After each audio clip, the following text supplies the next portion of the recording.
जय Shri Jagannath friends welcome welcome welcome स्वागत करुछि मु आपणकर प्रिय मामिलता पात्र मो चैनल को आपण मानक स्वागत करुछि। आजिर वीडियोटी स्टार्ट करिबा। जेउ परी कर्म करिबो सेही परी फल भोगिबो। आसंतु वीडियोटी सुनिबे, जमा भी स्किप करिबेनी, लास्ट पर्यंत सुनंतु। आपणक घरकू केही पुओ होई आसी थाए तो केही झियो होई आसी थाए, केही ज्वाई भावरे आसी थाए तो केही बोहू होई आसी थाए।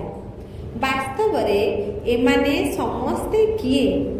एमाने आम जीवन रे काहीकि आसी थांती?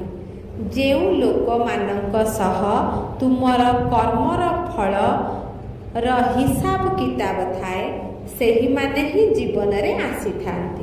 एवं जदि कर्म फलर हिसाब किताब नथिबो तेबे से माने आसी नथांती। गोटिए सैनिक थिला, तार माता पिता भाई भौणी केही भी नथिले एवं से विवाह भी एकुटिया थिला। से जाई तार निज पाई बेसी टंका निजर सेना बाहिनी रे ते जमा कर सेही सैनिक को जहा दरमा मिलुथिला से तार सेही दरमा को सेना बाहिनी रे ही जमा करी देउथिला। जने सेठ थिले जिए कि सेना बाहिनी रो माल सप्लाई करुथिले। तांको सह से सैनिकर परिचय होईगला ओ से दुहे बहुत भल बंधु होईगले। सेठ जी से सैनिक को कहिले, तुमर जहा टंका अछि सेगुड़ा सबू खालीटारे सेना बाहिनी रे पड़िछि, तुमे मते सेई टंका दियो, मु एहाकू व्यवसाय रे विनियोग करिबी। तापरे टंका सहित टंका जोड़िले टंका बढ़िबो एवं मोर व्यवसाय मध्य वृद्धि पाइबो। तेणु तुमे मते सेई टंका दियो एवं मु तुमकू परे सुद सह पूरा टंका फेरस्त करिदेबी। सेठ जी को से सैनिक तार सबू टंका देदेला।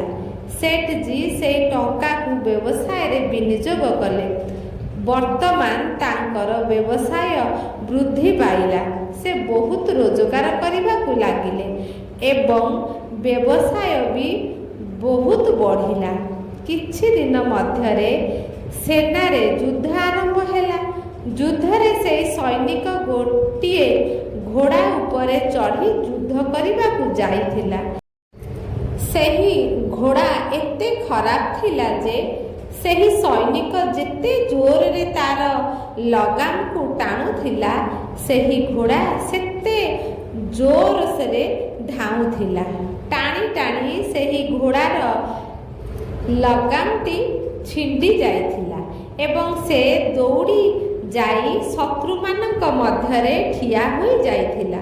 शत्रु माने से सैनिक उपरे आक्रमण करिथिले एवं से सैनिक घटनास्थल रे मृत्युवरण करिथिला एवं से घोड़ा मध्य मृत्युवरण करिथिला। वर्तमान सेठ जी जानिबा को पाइले जे सेही सैनिकर मृत्यु होई जाइछि। तेणु सेठ जी बहुत खुशी होइथिले, कारण से सैनिकर केही उत्तराधिकारी नथिले।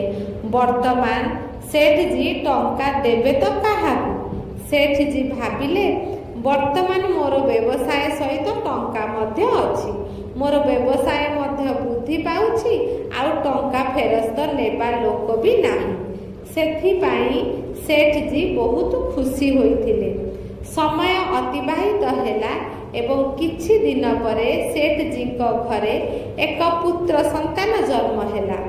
वर्तमान सेठ जी आहुरी अधिक खुशी जे भगवानकर मो उपरे बहुत कृपा अछि। व्यवसाय वृद्धि पाइला, बहुत टंका पैसा भी होईगला, पुत्र संतान मध्य होईगला एवं टंका फेरस्त नेबा लोक मध्य मरीगला।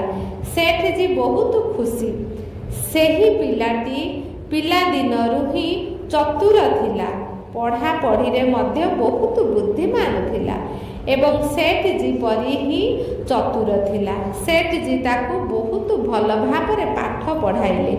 ଯେତେବେଳେ ପିଲାଟି ଉଚ୍ଚ ଶିକ୍ଷିତ ହେବା ପରେ ବଡ଼ ହେଲା, ସେଠଜୀ ଭାବିଲେ ଯେ ସେ ବର୍ତ୍ତମାନ ବ୍ୟବସାୟ ସମ୍ଭାଳି ନେବ, ତେଣୁ ବର୍ତ୍ତମାନ ତାର ବିବାହ କରିଦେବା ଉଚିତ। ସେଠଜୀ ତାଙ୍କ ପୁଅର ବିବାହ ବହୁତ ଧୁମଧାମରେ କଲେ। ବିବାହ ପରେ ଘରକୁ ବୋହୂ ଆସିଲା। ଏବେ ସେଠଜୀ ଭାବିଲେ ଯେ ପୁଅର ବିବାହ ବି ହୋଇଗଲା, ଏବେ ସିଏ ସମ୍ପୂର୍ଣ୍ଣ କାରବାର ସମ୍ଭାଳି ନେବ।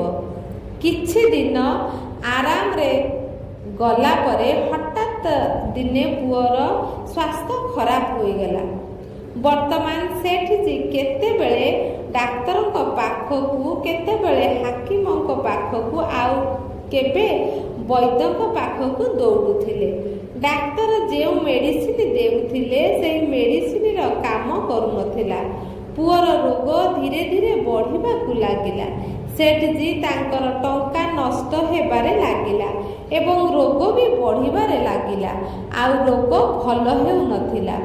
ବର୍ତ୍ତମାନ ଶେଷରେ ଡାକ୍ତର ସେଠଜୀଙ୍କୁ କହିଲେ ଯେ ତୁମ ପୁଅକୁ ଅସାଧ୍ୟ ରୋଗ ହୋଇଛି ଓ ଏହି ରୋଗ ଆଉ ଠିକ୍ ହେବ ନାହିଁ। ତୁମ ପୁଅ ଆଉ ଅଳ୍ପ କିଛି ଦିନ ବଞ୍ଚିବ। ଡାକ୍ତରଙ୍କ କଥା ଶୁଣି ସେଠଜୀ ନିରାଶ ହୋଇ କାନ୍ଦି କାନ୍ଦି ପୁଅକୁ ସାଥିରେ ନେଇ ଘରକୁ ଫେରି ଆସିଲେ। ଫେରୁଥିବା ବେଳେ ରାସ୍ତାରେ ସେ ଜଣେ ବ୍ୟକ୍ତିଙ୍କୁ ଭେଟିଲେ ଏବଂ ସେ କହିଲା, ଆରେ ସେଠଜୀ, କ'ଣ ହେଲା? ତୁମେ ବହୁତ ଦୁଃଖୀ ଦେଖାଯାଉଛ। ସେଠଜୀ କହିଲେ, ଇଏ ମୋର ଏକମାତ୍ର ପୁଅ। ମୁଁ ଭାବିଥିଲି ସେ ମୋର ବୃଦ୍ଧାବସ୍ଥାରେ ମୋତେ ସାହାଯ୍ୟ କରିବ ଏବଂ ସାହାରା ହେବ। ଏବେ ମାତ୍ର ଅଳ୍ପ ହିଁ ଦିନ ହେବ ଏହାର ବିବାହ ହୋଇଛି, କିନ୍ତୁ ପୁଅର ଦେହ ଖରାପ ହୋଇଗଲା। ମୁଁ ଏଥିପାଇଁ ବହୁତ ଟଙ୍କା ଖର୍ଚ୍ଚ କଲି, ପାଣି ପରି ଟଙ୍କା ଖର୍ଚ୍ଚ କଲି। ଯେମିତି ମାଗିଲା ମୁଁ ଦେଲି, କିନ୍ତୁ ଆଜି ଡାକ୍ତର କହିଲେ ଯେ ଏବେ ସେ ଆଉ ବଞ୍ଚିବ ନାହିଁ। ଅସାଧ୍ୟ ରୋଗ ହୋଇଯାଇଛି, ଯେଉଁ ରୋଗର କୌଣସି ଚିକିତ୍ସା ହିଁ ନାହିଁ। ସେଥିପାଇଁ ମୁଁ ତାକୁ ଏବେ ଘରକୁ ନେଇଯାଉଛି। ସେ ଲୋକଟି କହିଲା, ଆରେ ସେଠଜୀ, ତୁମେ କାହିଁକି ମନ ଛୋଟ କରୁଛ? ମୋ ପଡ଼ୋଶୀର ଜଣେ ବୈଦ୍ୟ ଅଛନ୍ତି, ଯିଏକି ବହୁତ ଭଲ ଔଷଧ ଦିଅନ୍ତି। ଅଳ୍ପ ଟଙ୍କାରେ ସେ ଔଷଧ ଖାଇ ମରିବା ଲୋକ ବି ବଞ୍ଚି ଠିଆ ହୋଇଯିବ। ଜଲ୍ଦି ତୁମେ ଯାଇ ସେହି ବୈଦ୍ୟଙ୍କ ଠାରୁ ଔଷଧ ନେଇ ଆସ। ସେଠଜୀ ଦୌଡ଼ି ଯାଇ ସେ ବୈଦ୍ୟଙ୍କ ଠାରୁ ପୁଡ଼ିଆ ଔଷଧ ଆଣିଲେ।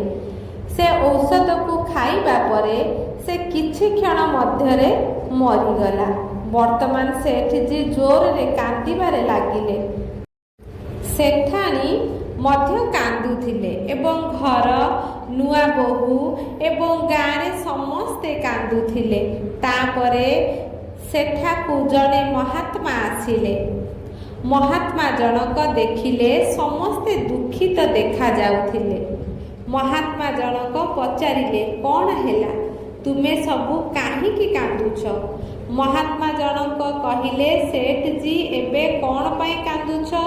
ସେଠଜୀ କହିଲେ, ମହାରାଜ, ଯାହାର ପୁଅ ଯୌବନ ଅବସ୍ଥାରେ ମରିଗଲା, ସିଏ କାନ୍ଦିବ ନାହିଁ ତ ଆଉ କ'ଣ କରିବ? ମହାତ୍ମା କହିଲେ, ସେହି ଦିନ ତ ଆପଣ ବହୁତ ଖୁସି ଥିଲେ। ସେଠଜୀ ପଚାରିଲେ, କେଉଁ ଦିନ? ମହାତ୍ମା କହିଲେ, ଯେଉଁଦିନ ସେହି ସୈନିକ ତୁମକୁ ଟଙ୍କା ଦେଇଥିଲା ସେହି ଦିନ। ସେଠଜୀ କହିଲେ, ହଁ, ବ୍ୟବସାୟ ପାଇଁ ଟଙ୍କା ନେଇଥିଲି, ସେଥିପାଇଁ ବହୁତ ଖୁସି ଥିଲି। ମହାତ୍ମା କହିଲେ, ଆଉ ସେହିଦିନ ତ ତୁମେ ଖୁସିରେ କୌଣସି ଠିକଣା ହିଁ ନଥିଲା। ସେଠଜୀ ପଚାରିଲେ, କେଉଁ ଦିନ? ମହାତ୍ମା କହିଲେ, ଯେଉଁଦିନ ସେହି ସୈନିକ ମରିଯାଇଥିଲା ସେହିଦିନ। ସେତେବେଳେ ତୁମେ ଭାବିଲନି ଯେ ଟଙ୍କା ଆଉ ଫେରସ୍ତ ଦେବାକୁ ପଡ଼ିବ ନାହିଁ।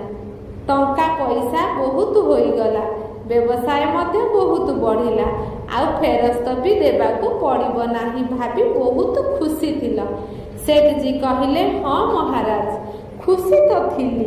ମହାତ୍ମା କହିଲେ, ଆଉ ସେଇଦିନ ତ ତୁମେ ଖୁସିର ଠିକଣା ନଥିଲା। ଜଣା ନାହିଁ କେତେ ମିଠା ବାଣ୍ଟି ଦେଇଥିଲ। ସେଠଜୀ ପଚାରିଲେ, କେଉଁଦିନ? ମହାତ୍ମା କହିଲେ, ଆରେ ଯେଉଁଦିନ ତୁମ ଘରେ ପୁତ୍ର ସନ୍ତାନ ହୋଇଥିଲା ସେହିଦିନ। ସେଠଜୀ କହିଲେ, ମହାରାଜ, ପୁତ୍ର ସନ୍ତାନ ଜନ୍ମ ହେଲେ ସମସ୍ତେ ଖୁସି ହୁଅନ୍ତି, ସେଥିପାଇଁ ମୁଁ ବି ଖୁସି ହୋଇଥିଲି। ମହାତ୍ମା କହିଲେ, ସେଇଦିନ ତ ଖୁସିରେ ତୁମ ପାଦ ଭୂମିରେ ଲାଗୁନଥିଲା। ସେଠଜୀ ପଚାରିଲେ, କେଉଁଦିନ? ଆରେ ଯେଉଁଦିନ ତୁମ ପୁଅ ବିବାହ କରିବାକୁ ଯାଇଥିଲ। ସେଠଜୀ କହିଲେ, ମହାରାଜ, ପୁଅ ବିବାହ କରିବାକୁ ଗଲେ ସବୁ ପିତାମାତା ଖୁସି ହୁଅନ୍ତି, ସେଥିପାଇଁ ମୁଁ ବି ଖୁସି ହେଉଥିଲି। ମହାତ୍ମା କହିଲେ, ଯେତେବେଳେ ତୁମେ ଏତେ ସବୁ କଥାରେ ଖୁସି ହେଉଥିଲ ତ ଏତେ ଛୋଟ କଥା ପାଇଁ କ'ଣ ପାଇଁ କାନ୍ଦୁଛ? ସେଠଜୀ କହିଲେ, ମହାରାଜ, ଆପଣଙ୍କୁ ଏହି କଥା ଛୋଟ ଲାଗୁଛି? ମୋର ପୁଅ ଯୌବନାବସ୍ଥାରେ ମରିଗଲା, ଆଉ ଆପଣ କହୁଛନ୍ତି ଯେ ଏହା ଗୋଟେ ଛୋଟ କଥା? ମହାତ୍ମା କହିଲେ, ଆରେ ସେଠଜୀ, ସେଇ ସୈନିକ ନିଜର ଟଙ୍କା ଫେରସ୍ତ ନେବା ପାଇଁ ତୁମର ପୁଅ ହୋଇ ତୁମ ପାଖକୁ ଆସିଥିଲା। ପାଠ ପଢ଼ାରେ, ଖାଇବା ପିଇବା, ପିନ୍ଧିବା, ନାଇବାରେ ଯେତେ ଖର୍ଚ୍ଚ କରାଇବାରେ ଥିଲା ଖର୍ଚ୍ଚ କରାଇଲ, ବିବାହରେ ମଧ୍ୟ ପୁଣି ଆହୁରି ଖର୍ଚ୍ଚ କରାଇଲ, ଆଉ ଟଙ୍କା ଉପରେ ଟଙ୍କା ଖର୍ଚ୍ଚ କରାଇ ଡାକ୍ତରଙ୍କୁ ମଧ୍ୟ ଆଉ ସବୁ ଦେଇଦେଲ, ଆଉ ଯାହା ଅଳ୍ପ ଟଙ୍କା ରହିଥିଲା ସେଇଟା ବି ବୈଦ୍ୟଙ୍କୁ ଦେଇଦେଲ, ଆଉ ବୈଦ୍ୟଙ୍କ ପୁଡ଼ିଆ ଔଷଧ ଖାଇ ମରିଗଲା। ଏବେ କର୍ମର ହିସାବ କିତାବ ସମ୍ପୂର୍ଣ୍ଣ ହେଲା। ସେଠଜୀ କହିଲେ, ଠିକ୍ ଅଛି, ଆମ ସହିତ ତ କର୍ମର ହିସାବ କିତାବ ଥିଲା, ସେଥିପାଇଁ ଆମ ସହିତ ଯାହା ହେଲା ହେଲା, କିନ୍ତୁ ସେଇ ଝିଅଟି କାନ୍ଦୁଛି ଯାହାକୁ ସେ ବିବାହ କରିଥିଲା।